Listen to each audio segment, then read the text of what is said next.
ပြောလိမ်မော်ရောင်တန်းချိန်ကြောင်ဝင်းထဲမှာလေးအေးတွေတိုက်ခတ်နေပြီ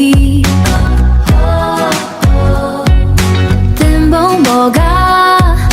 စောင်းလေးတွေကိုငေးကြည့်ရင်ဒီချိန်လေးကိုငါဆွဲထားချင်မိတယ်ပြန်ရတော့မယ်ပြန်ရတော့မယ်ဘုရားရင်သွေးတော့ကြောင်းငါပြန်ရတော့မယ်ရင်ထဲမှာလွမ်းတဲ့စိတ်လေးတွေနဲ့နောက်တစ်ပတ်ကိုငါတို့ဆောင်နေမယ်ငြိမ်းချမ်းတဲ့ဒီနေရာလေးကို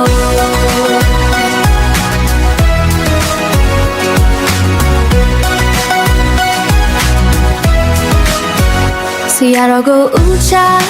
နှုတ်ဆက်ခဲ့တယ်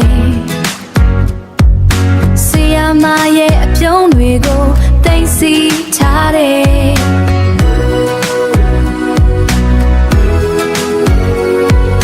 ပုံငယ်ချင်းတွေလက်ပြနှုတ်ဆက်တဲ့အခါချီလန်တိုင်းကလေးလံနေတယ်လို့ပဲ